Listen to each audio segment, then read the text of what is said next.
Hey, what's up YouTube? Here at the DIY Audio Guide channel, we usually do car and home audio projects. But lately I've been working on some shop furniture, and today I'm going to show you a router bit. So let's jump right into it. So here it is. This is a T-slot router bit. It's a Yonico bit that I picked up on Amazon. They sell several different styles of these. Let's check them out on Amazon. So this router bit is designed to cut a slot that will hold a standard 1/4-inch hex bolt with a 1/4-inch shank. And the basic idea is you can then use this to make your own T-track. It's a DIY T-track. They also sell some different sizes, and they sell these larger sizes that are designed to make your own DIY slat wall. That's pretty handy, especially when you consider that if you wanted to buy 4 feet of 48-inch mini T-track that accepts any 1/4-inch hex bolt, you're going to spend 20 bucks just for the track. So for less than the price of a 4-foot track, you can go right ahead and buy a router bit and you can cut all of the T-track that you want. If it sounds too good to be true, it probably is. So what's the catch?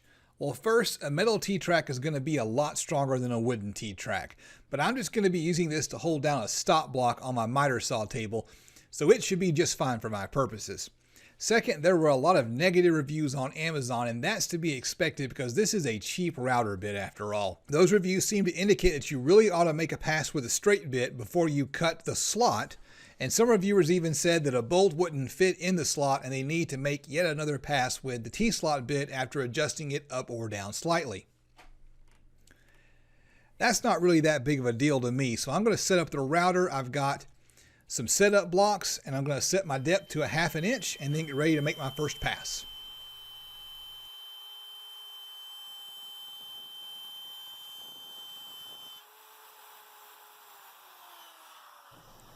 And with a little editing magic, the T-slot bit is installed in the router and ready to go. We're going to use my router setup block to set this to 1/2 inch depth, and we're going to make a pass with the router and see how it goes.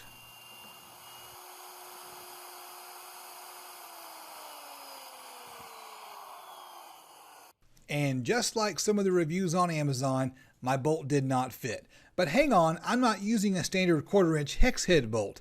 I wasn't able to find one in my pile of random bolts, so I just threaded a nut onto a machine screw instead. So maybe this is the wrong size for the slot. I'm going to go ahead and make a second pass with the router to make the slot a little bit bigger. After that second pass, it fits like a glove. Why don't we see how an actual 1/4-inch hex head bolt fits? I've got one right here and it slides into the slot no problem. In fact, the slot's a little bit too big. The fit is a little bit sloppy. Why don't we compare the bit side by side with a standard 1/4-inch hex head bolt? That looks pretty close to me. What about all the haters that said you had to make a pass with a straight bit before you cut the slot? Let's pop this thing back in the router and give it a look. Before we make the cut, let's bust out the setup gauges to make sure we're exactly 1/2 inch deep.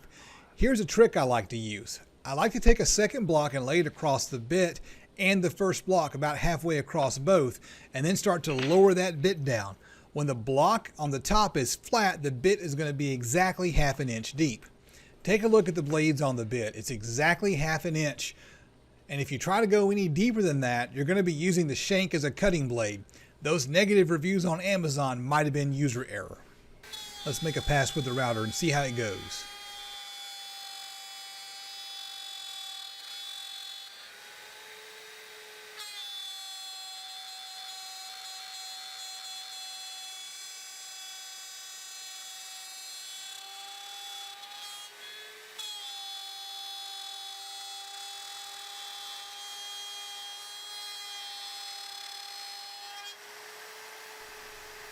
Making a single pass with the T-slot bit worked out just fine. It had to go a little bit slower, but the bit had no trouble cutting through the wood.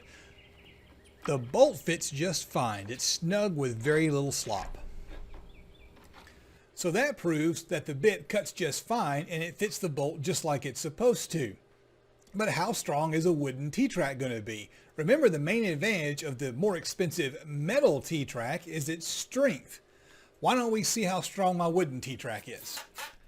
I've just been using some scrap plywood to cut these slots, so I'm going to screw that piece of scrap plywood to the side of my workbench. I just happen to have some weights laying around the shop, so I'm going to throw 15 pounds on this bolt real quick, and it holds 15 pounds just fine. So the question is, how much weight can it handle before it fails? Well, I don't have any more weights laying around, so I'm just going to give it a great big shove and see what happens. So I gave it a little bit of a shove and it failed. I did not give it a very big shove. What I found interesting about the way it failed was I assumed that it would have busted out the T-track, but it didn't. It actually ripped the plywood apart. And if you notice, there wasn't a lot of surface area for that plywood to grab because I was working really close to the other slot that I cut into it. So I'm going to go to the other side of this piece of scrap and try this again, see how it works. It holds the 15 pounds no problem. If you rewind and compare, you'll notice that this one is not bending as much as the one that I just tested. The slot was cut with one pass of the T-slot bit, and the bolt fits snugly, so it's not going to deflect as much. Also keep in mind that the bottom of this track has already failed, so it should be easy to break this one, but watch what happens.